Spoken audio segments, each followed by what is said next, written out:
Amém. Bom dia. Hoje nós vamos dar continuidade ao Evangelho de Lucas, capítulo 13 e 15, e Eclesiastes, capítulo 2. Lucas 13. Naquela ocasião, alguns dos que estavam presentes contaram a Jesus que Pilatos misturara o sangue de alguns galileus com os sacrifícios deles. Jesus respondeu-os: Vocês pensam que esses galileus eram mais pecadores que todos os outros, por terem sofrido dessa maneira? Eu digo que não. Mas se não se arrependerem, todos vocês também perecerão. Ou vocês pensam que aqueles 18 que morreram quando caiu sobre eles a torre de Siloé eram mais culpados do que todos os outros habitantes de Jerusalém? Eu digo que não. Mas se não se arrependerem, todos vocês também perecerão. Então contou esta parábola. Um homem tinha uma figueira plantada em sua vinha. Foi procurar fruto nela e não achou nenhum. Por isso disse ao que cuidava da vinha: Já faz 3 anos que venho procurar fruto nessa figueira e não acho. Corte-a, porque deixá-la inutilizar a terra? Respondeu o homem: Senhor, deixa por mais um ano, e eu cavarei ao redor dela e a adubarei. Se der fruto no ano que vem, muito bem, se não, corte-a. Uma mulher curada no sábado. Certo sábado, Jesus estava ensinando numa das sinagogas, e ali estava uma mulher que tinha um espírito que a mantinha doente havia 18 anos. Ela andava encurvada e de forma alguma podia endireitar-se. Ao vê-la, Jesus chamou à frente e lhe disse: Mulher, você está livre da sua doença. Então lhe impôs as mãos e imediatamente ela se endireitou e passou a louvar a Deus. Indignado porque Jesus havia curado no sábado, o dirigente da sinagoga disse ao povo: Há 6 dias em que se deve trabalhar. Venham para ser curados nestes dias, e não no sábado. O Senhor lhe respondeu: Hipócritas, cada um de vocês não desamarra no sábado seu boi ou jumento do estábulo e o leva dali para dar-lhe água? Então esta mulher, uma filha de Abraão, a quem Satanás mantinha presa por 18 longos anos, não deveria no dia de sábado ser libertada daquilo que aprendia? Tendo dito isto, todos os seus oponentes ficaram envergonhados, mas o povo se alegrava com todas as maravilhas que ele estava fazendo. As parábolas do grão de mostarda e do fermento. Então Jesus perguntou: O que se parece o reino de Deus? Com que o compararei? É como um grão de mostarda que um homem semeou em sua horta. Ele cresceu e se tornou uma árvore, e as aves do céu fizeram ninhos em seus ramos. Mais uma vez ele perguntou: Com que compararei o reino de Deus? É como o fermento que uma mulher misturou com uma grande quantidade de farinha, e toda a massa ficou fermentada. A porta estreita. Depois, Jesus foi pelas cidades e povoados e ensinava, prosseguindo em direção a Jerusalém. Alguém lhe perguntou: Senhor, serão poucos os salvos? Ele lhe disse: Esforcem-se para entrar pela porta estreita, porque eu digo a vocês que muitos tentarão entrar e não conseguirão. Quando o dono da casa se levantar e fechar a porta, vocês ficarão do lado de fora, batendo e pedindo: Senhor, abre-nos a porta. Ele, porém, responderá: Não os conheço, nem sei de onde são vocês. Então vocês dirão: Comemos e bebemos contigo, e ensinastes em nossas ruas. Mas ele responderá: Não os conheço, nem sei de onde são vocês. Afaste-se de mim, todos vocês que praticam o mal. Ali haverá choro e ranger de dentes, quando vocês virem Abraão, Isaque e Jacó e todos os profetas no reino de Deus, mas vocês excluídos. Pessoas virão do Oriente e do Ocidente, do Norte e do Sul, ocuparão os seus lugares à mesa no reino de Deus. De fato, há últimos que serão primeiros e primeiros que serão últimos. Naquela mesma hora, alguns fariseus aproximaram-se de Jesus e lhes disseram: Saia e vá embora daqui, pois Herodes quer matá-lo. Ele respondeu: Vão dizer àquela raposa: Expulsarei demônios e curarei o povo hoje e amanhã, e no terceiro dia estarei pronto. Mas preciso prosseguir hoje, amanhã e depois de amanhã, pois certamente nenhum profeta deve morrer fora de Jerusalém. Jerusalém, Jerusalém, você que mata os profetas e apedreja os que são enviados a você. Quantas vezes eu quis reunir seus filhos, como a galinha reúne seus pintinhos debaixo das suas asas, mas vocês não quiseram. Eis que a casa de vocês ficará deserta. Eu digo que vocês não me verão mais até que digam: Bendito o que vem em nome do Senhor. Capítulo 14. Certo sábado, entrando Jesus para comer na casa de um fariseu importante, observavam-no atentamente. À frente dele estava um homem doente, com o corpo inchado. Jesus perguntou aos fariseus e aos peritos na lei: É permitido ou não curar no sábado? Mas eles ficaram em silêncio. Assim, tomando o homem pela mão, Jesus o curou e o mandou embora. Então ele lhes perguntou: Se um de vocês tiver um filho ou um boi e este cair no poço no dia de sábado, não irá tirá-lo imediatamente? E eles nada puderam responder. Quando notou como os convidados escolhiam os lugares de honra à mesa, Jesus lhes contou esta parábola. Quando alguém o convidar para um banquete de casamento, não ocupe lugar de honra, pois pode ser que tenha sido convidado alguém de maior honra do que você. Se for assim, aquele que convidou os dois virá e dirá: Dê o lugar a este. Então, humilhado, você precisará ocupar o lugar menos importante.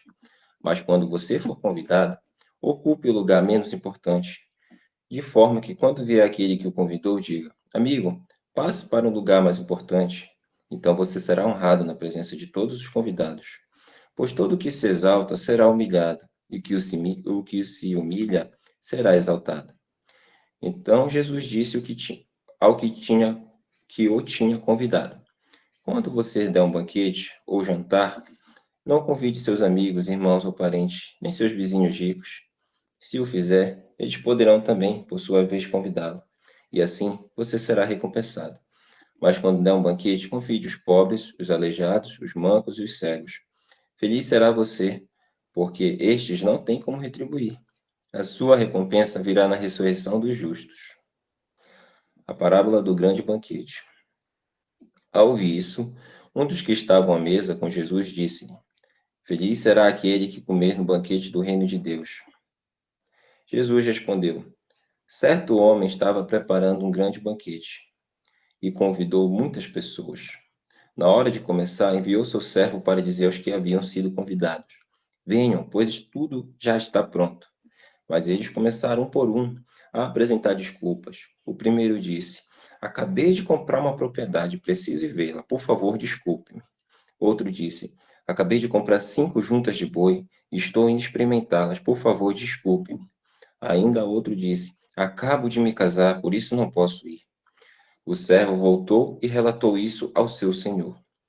Então o dono da casa irou-se e ordenou ao seu servo: Vá rapidamente para as ruas e os becos da cidade e traga os pobres, os aleijados, os cegos e os mancos. Disse o servo: O que o senhor ordenou foi feito, e ainda há lugar. Então o senhor disse ao servo: Vá pelos caminhos e valados e obrigue-os a entrar, para que a minha casa fique cheia. Eu digo a vocês: nenhum daqueles que foram convidados provará do meu banquete. O preço do discipulado. Uma grande multidão ia acompanhando Jesus. Este, voltando-se para ela, disse: Se alguém vem a mim e ama seu pai, sua mãe, sua mulher, seus filhos, seus irmãos e irmãs, e até sua própria vida mais do que a mim, não pode ser meu discípulo. E aquele que não carrega a sua cruz e não me segue, não pode ser meu discípulo. Qual de vocês, se quiser construir uma torre, primeiro não se senta e calcula o preço, para ver se tem dinheiro suficiente para completá-la? Pois, se lançar o alicerce e não for capaz de terminá-la, todos os que a virem rirão dele, dizendo: Este homem começou a construir e não foi capaz de terminar. Ou qual é o rei que, pretendendo sair à guerra contra outro rei, primeiro não se assenta, pensa se com 10.000 homens é capaz de enfrentar aquele que vem contra ele com 20.000? Se não for capaz, enviará uma delegação, enquanto o outro ainda está longe, e pedirá um acordo de paz. Da mesma forma, Qualquer de vocês que não renunciar a tudo o que possui não pode ser meu discípulo. O sal é bom, mas se ele perder o sabor, como restaurá-lo? Não serve nem para o solo, nem para adubo, é jogado fora. Aquele que tem ouvidos para ouvir, ouça. Capítulo 15. A parábola da ovelha perdida. Todos os publicanos e pecadores estavam se reunindo para ouvi-lo, mas os fariseus e os mestres da lei o criticavam. Este homem recebe pecadores e come com eles. Então Jesus lhes contou esta parábola. Qual de vocês que, possuindo 100 ovelhas e perdendo uma, não deixa as 99 no campo e vai atrás da ovelha perdida até encontrá-la? E quando a encontra, coloca alegremente nos ombros e vai para casa.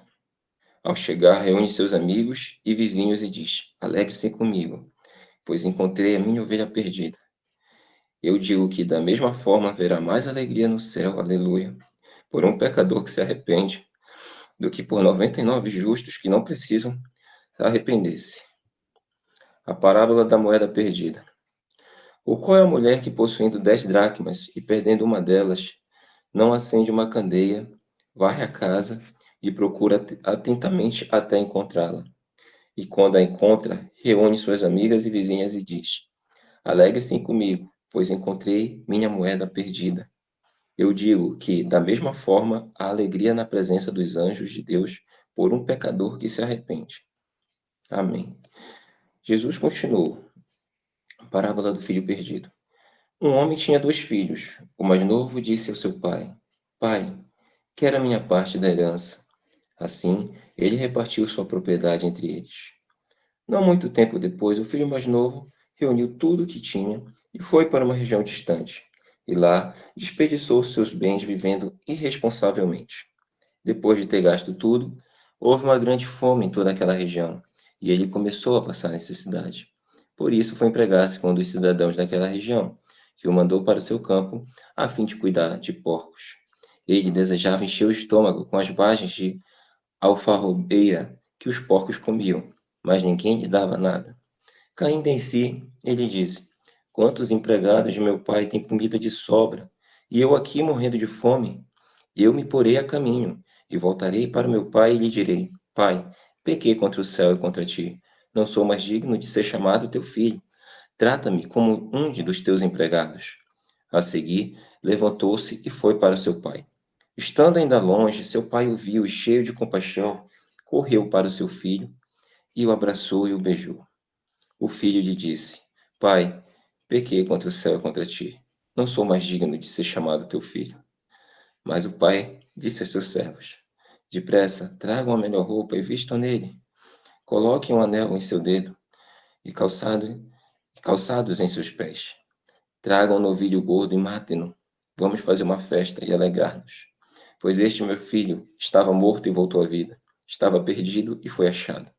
E começaram a festejar o seu regresso. Enquanto isso, o filho mais velho estava no campo. Quando se aproximou da casa, ouviu a música e a dança. Então chamou um dos servos, e perguntou-lhe o que estava acontecendo. Este lhe respondeu: Seu irmão voltou e seu pai matou o novilho gordo, porque o recebeu de volta são e salvo. O filho mais velho encheu-se de ira e não quis entrar. Então seu pai saiu e insistiu com ele. Mas ele respondeu a seu pai: Olha, todos estes anos tenho trabalhado como escravo a teu serviço e nunca desobedeci às tuas ordens. Mas tu nunca me deste um cabrito para eu festejar com os meus amigos. Mas quando volta para casa, esse teu filho, que esmojou os teus bens com as prostitutas, matas o novilho gordo para ele? Disse o pai: Meu filho, você está sempre comigo, e tudo o que tenho é seu. Mas nós tínhamos que celebrar a volta desse seu irmão e alegrar-nos, porque ele estava morto e voltou à vida. Estava perdido e foi achado. Eclesiastes capítulo 2. Eu disse a mim mesmo: Venha, experimenta a alegria. Descubra as coisas boas da vida.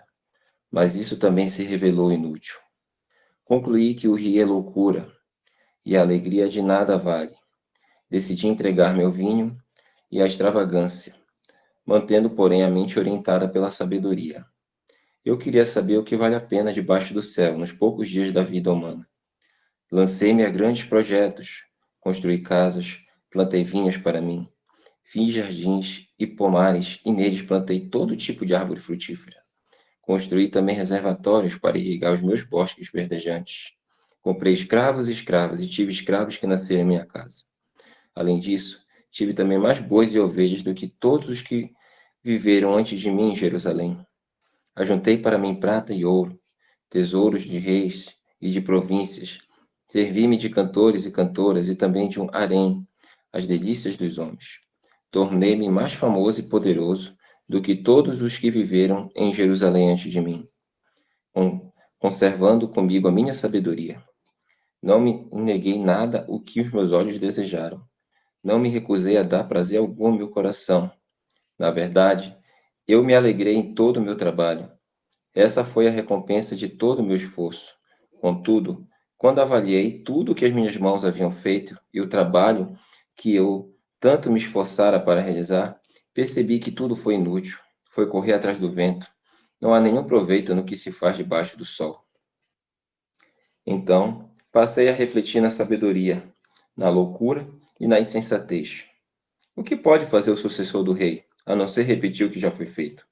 Percebi que a sabedoria é melhor que a insensatez, assim como a luz é melhor do que as trevas. O homem sábio tem olhos que enxergam, mas o tolo anda nas trevas. Todavia percebi que ambos têm o mesmo destino. Aí fiquei pensando: o que acontece ao tolo também me acontecerá. Que proveito tive em ser sábio?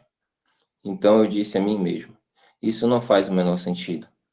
Nem o sábio, nem o tolo serão lembrados para sempre. Nos dias futuros, ambos serão esquecidos. Como pode o sábio morrer, como o tolo morre? Trabalho árduo é inútil. Por isso, desprezei a vida, pois o trabalho que se faz debaixo do sol parece-me de muito pesado. Tudo era inútil, era correr atrás do vento. Desprezei todas as coisas pelas quais eu tanto me esforçara debaixo do sol, pois terei que deixá-las para aquele que me suceder. E quem pode dizer se ele será sábio ou tolo? Todavia, terá domínio sobre tudo o que realizei com o meu trabalho e com a minha sabedoria debaixo do sol. Isso também não faz sentido. Cheguei ao ponto de me desesperar por todo o trabalho no qual tanto me esforcei debaixo do sol, pois o homem pode realizar o seu trabalho com sabedoria, conhecimento e habilidade, mas terá que deixar tudo que possui como herança para alguém que não se esforçou por aquilo. Isso também é um absurdo e uma grande injustiça. Que proveito tem um homem de todo o seu esforço e de toda a ansiedade com que trabalha debaixo do sol? Durante toda a sua vida, seu trabalho é pura dor e tristeza. Mesmo à noite, sua mente não descansa. Isso também é absurdo. Para o homem, não existe nada melhor do que comer, beber e encontrar prazer em seu trabalho. E vi que isso também vem da mão de Deus. E quem aproveitou melhor as comidas e os prazeres do que eu? Ao homem que o agrada, Deus dá sabedoria, conhecimento e felicidade. Quanto ao pecador, Deus o encarrega de juntar e armazenar riquezas para entregá-las a quem o agrada. Isso também é inútil, é correr atrás do vento. Amém.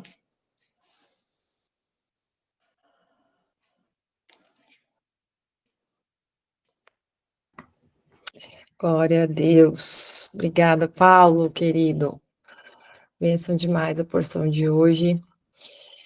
E nós vamos falar brevemente sobre a passagem do filho pródigo.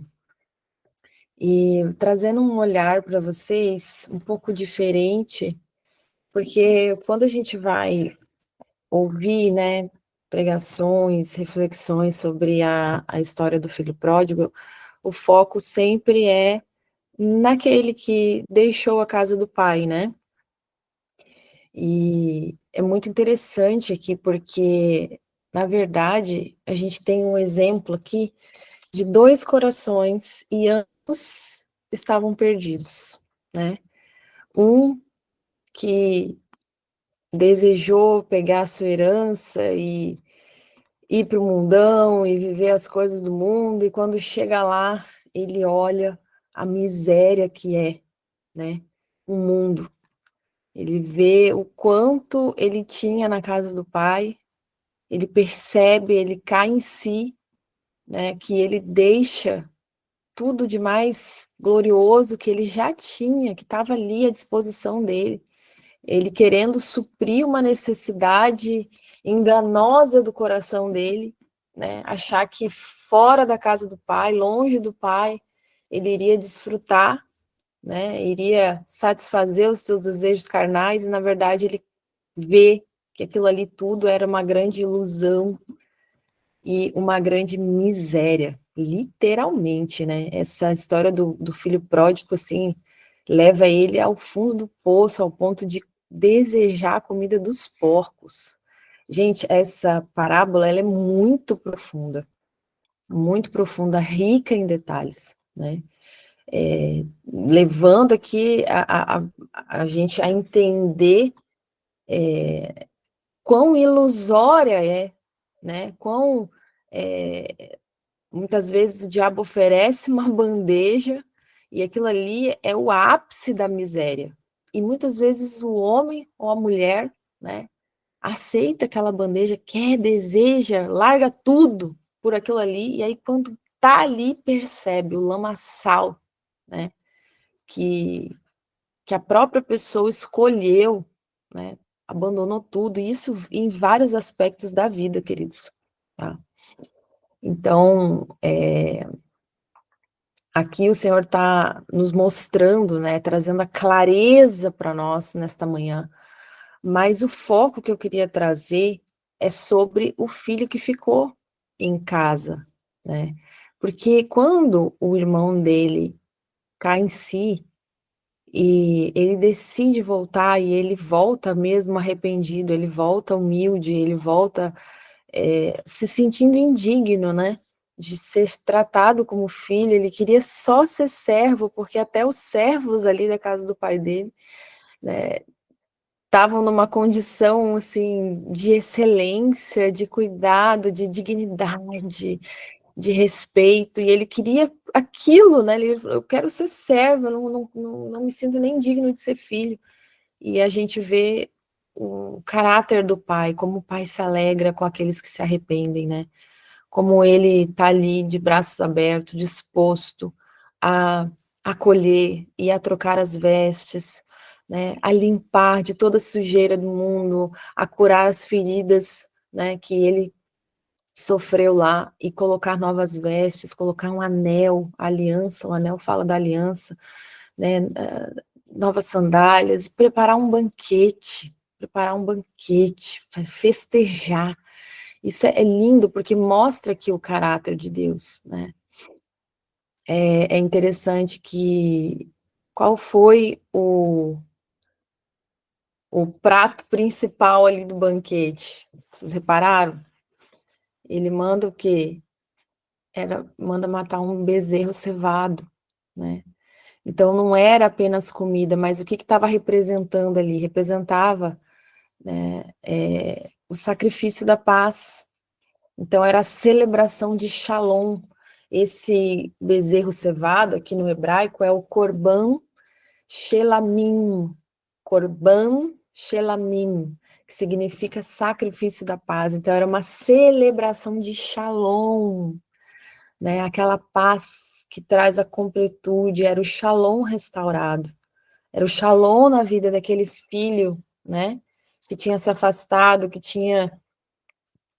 estava num estado deprimente, deplorável em todos os aspectos da vida dele. Então, ali, aquele bezerro ali significa isso, né? Nada nessa parábola é à toa. Tudo tem um significado muito profundo, muito profundo. Daria horas para a gente analisar aqui essa parábola.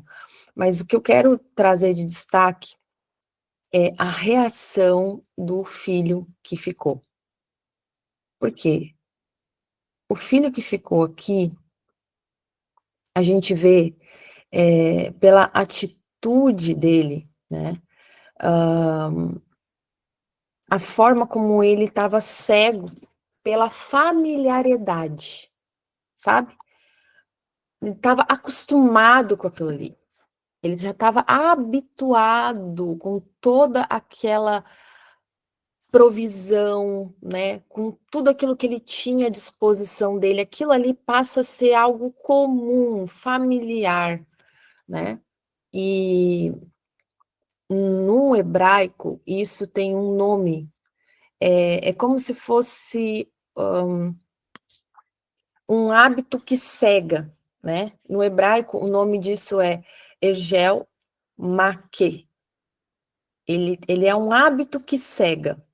Então, ele vivia na casa do pai, mas ele nunca realmente conheceu o coração do pai. Olha que interessante, né? As palavras dele revelam isso, porque ele fala, olha, há tantos anos eu te sirvo. Então, ele se coloca aqui como posição de servo e não de filho, a começar por isso, né? Ele não entendia, ele não tinha a clareza da identidade dele como filho. A cabeça dele ele era um servo. Há tanto tempo eu te sirvo. Depois ele vai dizer assim, olha, tu nunca me destes um cabrito, né? Então, ele não sabia o óbvio. Ele não sabia que tudo já era dele, porque o pai fala assim para ele, né? Tudo que eu tenho já é seu, né? Então, olha a mente dele, como a mente dele era limitada em relação a quem ele era, né? No pai. E que ele não via que tudo que estava ali já era dele. E aí, quando ele se refere ao irmão dele, ele fala assim, ó, este teu filho. Ele se recusa a chamar o seu irmão de irmão, ele não fala meu irmão, ele fala este teu filho, que volta, né? Quando ele está se referindo ali ao irmão dele. Então, é muito interessante, porque esse filho, né, mostra aqui que proximidade não quer dizer intimidade. Nossa, gente. Aí a mente faz assim, ó. Uau! Proximidade não quer dizer intimidade. Há uma diferença, queridos, da distância de um abismo entre proximidade e intimidade. Por quê? Existe aquele que é próximo fisicamente e tem aquele que é próximo no coração, né? Próximo no coração. O filho mais velho, ele era próximo fisicamente, entende? Ele estava ali, mas o coração dele não estava ali. O coração dele não estava ali. E aí a gente vai aqui e faz um paralelo em relação a outros trechos bíblicos que nos mostram isso. Por exemplo, Esaú, né? Esaú e lembram de Esaú e Jacó, que Esaú era o primogênito, tinha nascido primeiro, né? Então, Esaú, ele tinha a primogenitura, mas ele não valorizou até ele perder ela, né? E aí está escrito na palavra que assim desprezou Esaú a sua primogenitura. Aqui a gente vê um filho, né, que desprezou a sua primogenitura. Olha o coração de Esaú não estava valorizando ali o que ele já tinha, né? O povo de Israel no deserto, eles estavam vendo milagres diários, mas eles murmuravam. Eles estavam próximos a milagres, e aqueles milagres extraordinários acabam se tornando comuns. Comuns. Milagres extraordinários acabam se tornando ali comuns, familiar para eles. Olha o perigo disso. O maná celestial, o maná que descia do céu, um milagre que descia do céu e alimentava eles, e alimentou eles por 40 anos. Sabe o que diz em Números 21, 5? Que o maná para eles se tornou desprezível. Meu Deus. Hum? Meu Deus, meu Deus.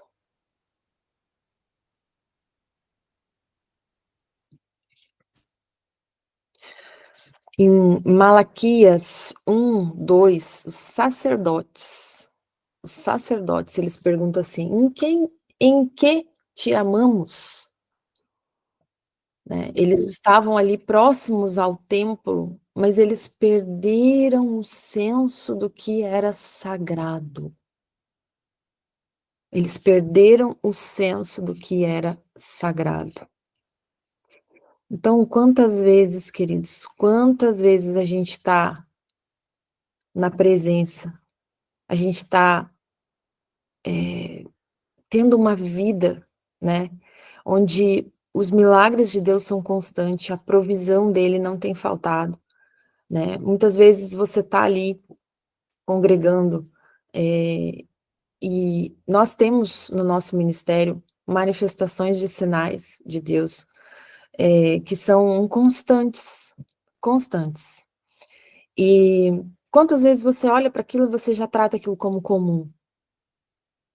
Quantas vezes você está ali na casa do Pai, recebendo o fluxo da presença, há uma presença gloriosa e você olha para aquilo ali de forma comum. Você trata aquilo ali como se fosse comum. A beleza do céu, né? Algo que é extraordinário no reino, se movimentando, se movendo na sua frente. Muitas vezes você ali está com o coração já cego. Por quê? Porque se torna comum, se torna familiar para você.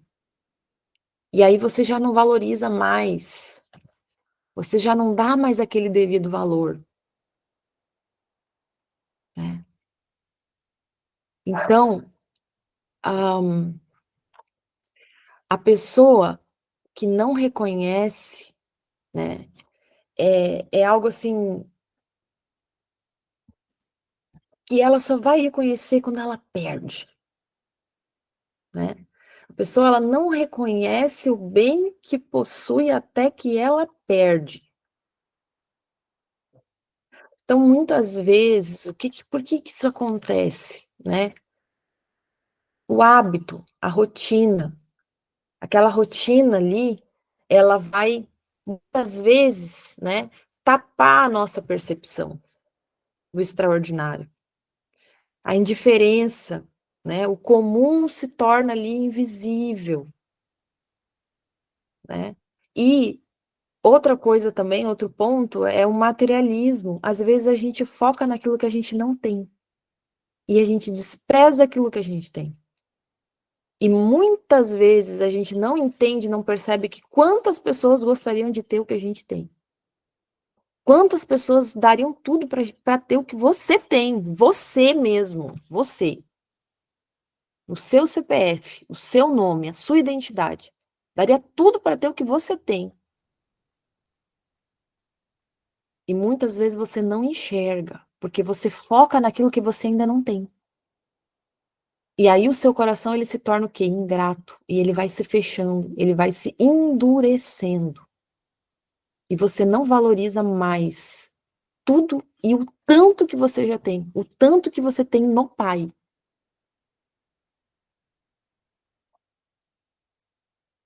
O filho pródigo, ele foi despertado pela falta, né? Ali, na verdade, que despertou ele ali foi essa falta ali, para ele foi uma bênção. Foi a bênção da carência. Porque foi aquilo ali que deu start nele e alinhou ele para o caminho de volta onde ele precisava. Voltar para que ele tivesse ali de volta na casa do pai, onde ele tinha tudo, onde ele era filho, onde ele era príncipe.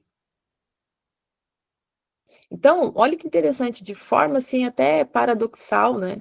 A fome do filho pródigo se tornou uma bênção para ele. Se tornou uma bênção. Ele estava ali numa terra distante e ele descobriu as verdades que ele nunca tinha visto na casa dele. Estava na casa dele. E ele não via, ele não enxergava, ele não valorizava o valor da casa paterna, o amor incondicional do pai dele, a riqueza que ele sempre teve, sempre estava à disposição dele.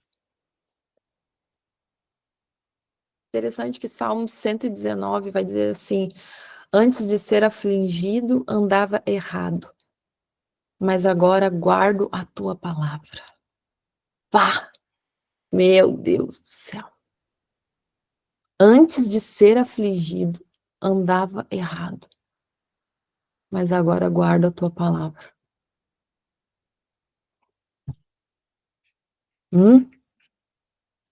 Pegou?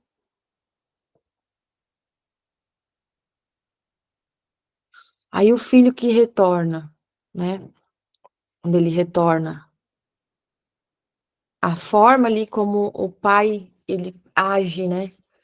Ele vai, restaura a dignidade dele quando ele troca a túnica dele, tira aquelas roupas imundas por onde ele se lambrecou, por onde ele rolou na lama. Ele vai e troca aquelas roupas e dá ali uma túnica nova de príncipe, dá uma dignidade restaurada, dá um anel para ele, dando ali a autoridade confirmada, dá as sandálias para ele, sandálias, né, fala ali da liberdade de filho, da liberdade do andar, do caminhar, não como um escravo, não como um desprezado, um mendigo, né, não como uma pessoa ali que estava ali sobre um jugo de escravidão, mas ele está caminhando agora como uma liberdade, com liberdade.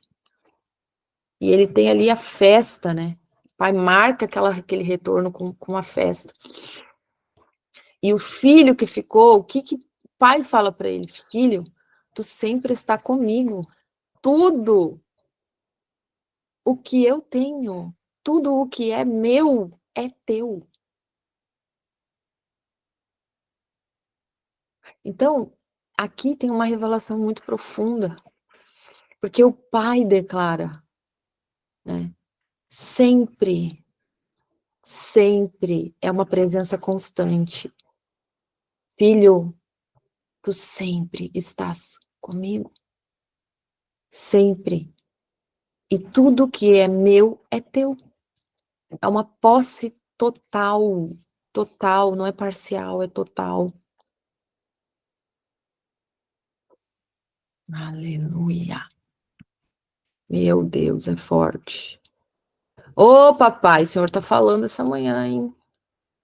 O senhor tá falando forte essa manhã. Aleluia. Aleluia. Então, queridos, para aqueles que, né, são filhos pródigos,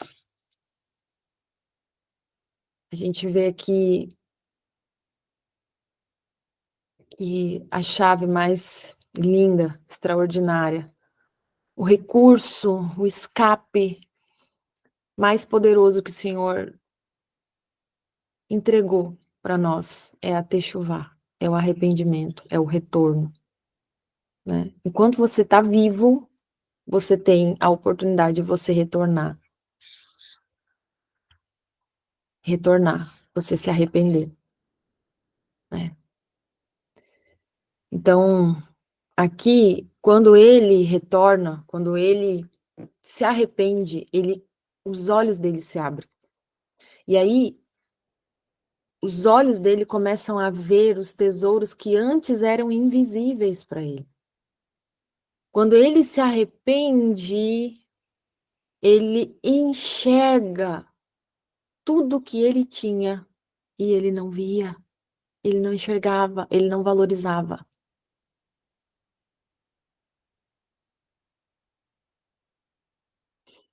E esse homem aqui, ele precisou passar pelo sofrimento, pela aflição, para ele poder despertar e para ele voltar o quê? A gerar gratidão no seu coração. Gratidão. Agora, para os filhos que são fiéis, né, que estão ali, os filhos que são irmãos mais velhos, né? O ensino aqui nessa manhã é proximidade é diferente de intimidade. As duas coisas não são iguais e não se confundem. Proximidade é diferente de intimidade. Serviço é diferente de relacionamento. É diferente. O serviço, ambos são coisas muito boas, tanto a proximidade quanto a intimidade, mas elas são diferentes. Nós temos que ter os dois. O serviço, no hebraico, também é adoração. Quando você serve, você adora. Mas isso é diferente de relacionamento. A gente tem que ter os dois. A gente precisa ter os dois. E nós precisamos aprender a valorizar as bênçãos que a gente já tem. A gente precisa abrir os nossos olhos, permitir, né, que a gratidão ela flua em nossos olhos, os olhos do nosso coração. O Senhor está falando muito forte essa semana sobre isso, e inclusive é um dos aspectos desse mês profético que nós estamos, que é o mês de Tammuz. A mestre Karine pegou sobre isso no domingo. Foi um estudo extraordinário, maravilhoso. E traz muito esse aspecto, né? Da gente gerar gratidão e valorizar as bênçãos que o Senhor já tem. Porque muitas vezes nosso desejo, né, de possuir aquilo que a gente ainda não tem, nos leva para um caminho muito perigoso. Porque a gente fica querendo que Deus faça as coisas no nosso tempo, do nosso jeito, e se Ele não faz, você vai lá e constrói um bezerro de ouro para você. Pronto! Construiu o seu bezerro de ouro, agora você vai adorar, e você cai na idolatria. Aí você cai na lama, que nem o filho pródigo. Aí você vai comer a comida dos porcos. Porque você ficou com o seu coração ali, ó, né? Querendo fazer do seu jeito. E não era grato, não foi grato por tudo aquilo que ele já te deu, não foi grato já pela forma como ele te arrancou da escravidão do Egito, quando ele te tirou da vida que você vivia antes. Não consegue enxergar que você tem tudo no Pai, que você tem o amor, você tem o cuidado dele. Deus está falando, queridos. É a gente abrir os olhos e enxergar o que a gente já possui, que já está diante de ti. Abra os teus olhos, que Deus abra os teus olhos nesta manhã. E você enxergue e valorize. O extraordinário não é comum. Não deixe que o hábito, a familiaridade, a rotina torne o extraordinário comum, porque não é comum.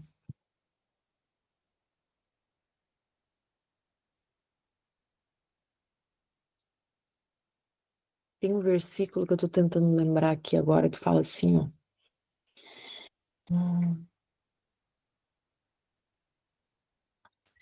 Para, eu não sei se é exatamente aqui, para o sedento até o amargo. Eu vou pegar esse versículo aqui para mostrar para vocês. Eu vou pegar aqui, porque eu acho que ele é importante para essa manhã.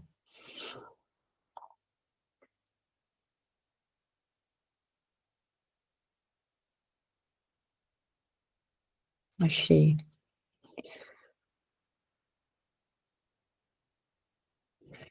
Ó, é Provérbios 27, 7. A alma farta pisa o favo de mel, mas a alma faminta, até o amargo lhe é doce. A alma farta pisa no favo de mel, despreza o favo de mel. Mas para a alma faminta, até o amargo é doce. É forte, gente. Meu Deus, meu Deus. A gente precisa desenvolver essa gratidão diária. Precisa desenvolver isso no nosso coração para que o nosso coração não seja um coração ingrato, né? Um coração que despreza.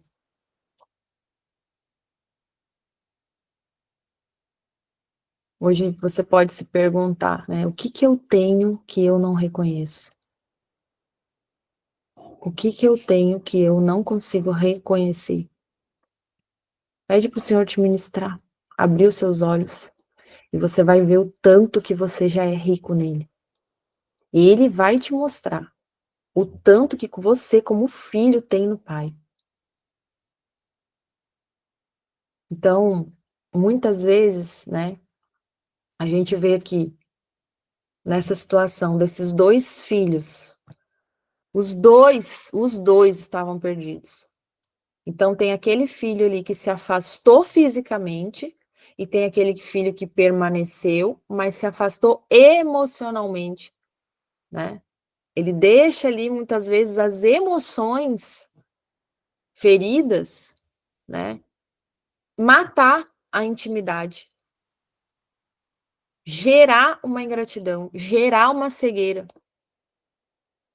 Então, ambos ali, eles precisavam o quê? Descobrir ou redescobrir o coração do pai, né? Então, essa parábola aqui, nessa manhã, ela é um espelho para nós.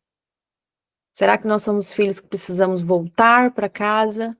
Ou filhos que precisam descobrir que já está em casa e tem tudo? É uma avaliação que todos nós aqui precisamos fazer, né?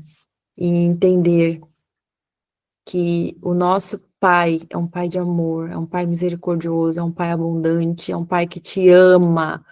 Ele te ama como ninguém te ama, e o amor dele te basta. A graça dele te basta, te cobre, te supre, te sustenta, te fortalece, te renova. É o amor dele, do teu Pai. Tudo que ele tem é nosso. Você é filho. E isso foi comprado com preço altíssimo, preço de sangue, preço do primogênito de Deus.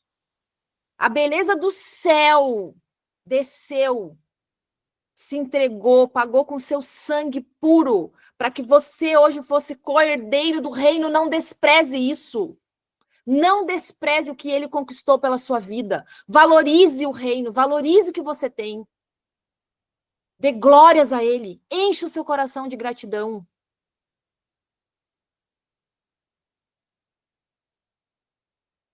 Enche o seu coração de gratidão, adore. Mude a frequência. Mude a frequência. Porque a partir do momento que você passar a valorizar o que você tem, você vira uma chave na sua vida.